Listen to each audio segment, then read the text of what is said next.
naudas nav un darbiem arī neiet, bet es nemācēšu pateikt, man ir bijuši, teiksim, man jāsaka paldies labiem cilvēkiem, kas man palīdz, teiksim, ar finansējumu, ir bijuši gadījumā, kas man palīdz, un kad es tā arī tieku uz kalniem, bet pēdējā laikā man ir tā, ka es ar darbiem labi gājis, un ar to arī es ielieku visu savu naudu, lai aizbrauktu uz kalniem, un, teiksim, tas pēdējais lielākais brauciens, kas man ir bijis uz to pašu Nepālu, uz veselu mēnesi, tas man izmaksāja.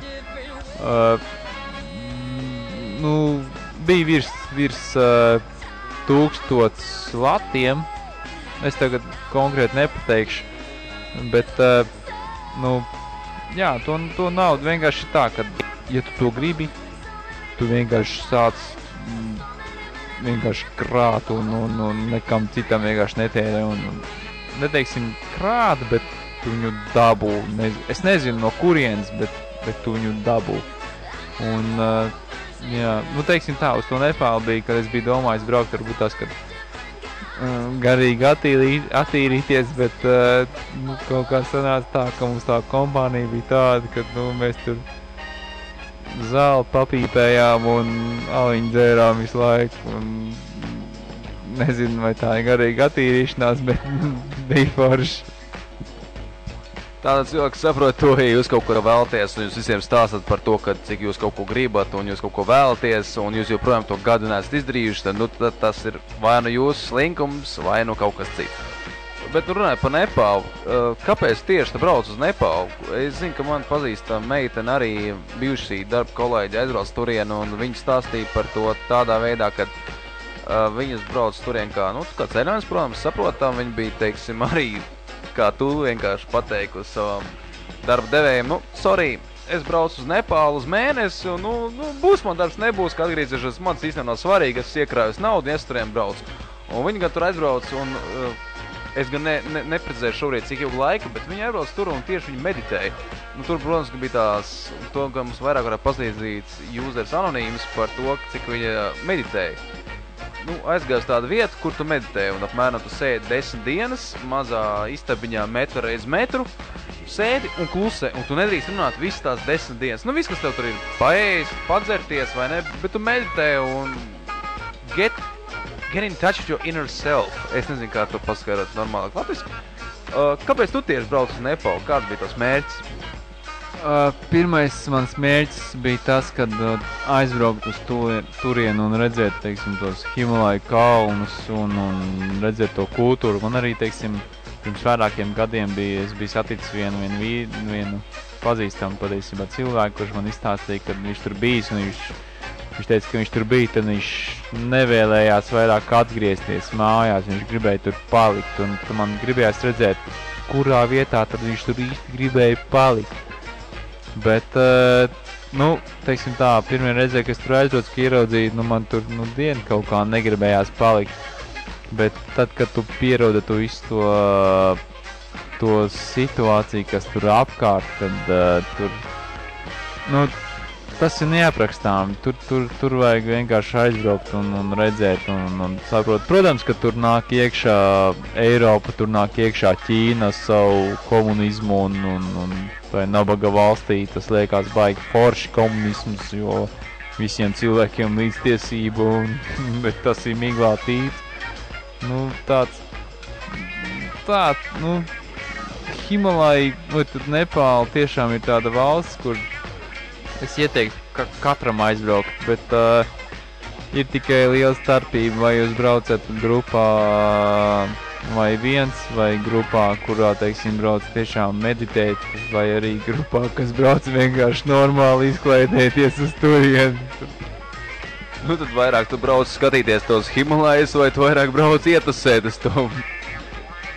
Sanāca tā, ka es braucu uz tiem Himalajiem, un es ar prieku vienkārši gāju caur tiem kalniem un ekstāzē baigā. Bet tie mani komandas biedri vienkārši no manīm neatpalika, un viņi man panāca, un man nācās viņiem kopā vienkārši, teiksim tā, katru vakaru iedzert kādu valiņu, varbūt kādu brendiju, vairāk nekā vajag, un protams, arī, ka tur, nu, teiksim tā, ka tur ir kaņepes aug tā kā balandas šeit Latvijā, gar ceļu malām bez problēmām. Tu norauj, izkaltē un uzpīpē un vienkārši super. Nu, mēs šobrīd nereklamējam narkotikas, bet nu, tas vienkārši astāsts no piedzīvojumiem no Nepāls.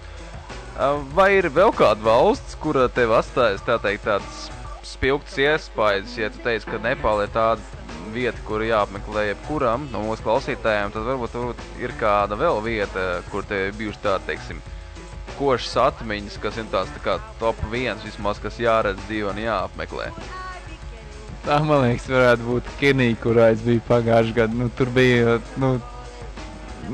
lai gan, teiksim, man nesanāca īstenot savus mērķus, kā uzkāpt Kenijas kalnā un tā, bet dēļ tā, ka es neuzkāpu Kenijas kalnā, es satusēju vietējiem neģiriem vienkārši, mēs tur, es nezinu, man viņi parādīja, visu, ko viņi zina, ko viņi ēd, kā viņi uzvedās, un arī man viņi forši pateica to, ka Āfrikā tev neviens neģers nav draugs, jo viss, ko viņi redz Baltajā, ir nauda. Un tas man patiesībā tā iespaidoja, bet tanī pašā laikā tas man lika saprast, kā ir samaitājusi Eiropa tie stulbie turisti, teiksim, to visu pasauli, savam braukāšanu apkārt un savām naudām. Teikšu godīgi, it sevišķi tie stulbie amerikāņu turisti, jo tie visi, man liekas, cik es ar viņiem esmu saskarējies, tie man vairāk nepatīk. Un bija interesanti, tiešām tā Kenija tāda valsts, kad viss ir, baigi forši, tur arī tāda forši tāda sajūta. Cilvēki nabagi, bet viņi ir kaut kā tādi pozitīvi. Tad salīdzinot ar mūsu mazo valstīm, kas ir Latvija, niknējumā saukta par brīnumzemi, vai ne? Tad teiksim tā, vai no kur ceļojam, kur tu atgriezies esi, jo te, mēs varam sāk uzskaitīt valsts, kurās tu esi bijis, un kurās drīzāk varbūt jāsāk uzskaitīt, kurās tu neesi bijis, jo kā mēs runājām, tad, man liekas, uzskaitīt tikai pāris, kas ir ASV, un ASV, Austrālija, tur kaut kāda Ķīna, labi, Ķīnai nogāja garām, labi, 2 poli, tur, teiksim, Dienvidamerika arī vēl tā, teiksim, bet es domāju, tas laika gaitā 1, 2, 3 un viss. Tad jautājums, ja tu esi redzējis, teiksim, vismaz puszemeslotu, tu esi redzējis, izkāpis kalnos un, teiksim, piedzīvojis daudz vairāk nekā jebkurš cilvēks no mums, un nevis tikai kā stulbs turists, bet tieši meklējot vairāk piedzīvojumus ar kalnā kāpšanu, un, labi, tā nav kalnā kāpšana, bet tas ir trekkings un viss, kas pārējais.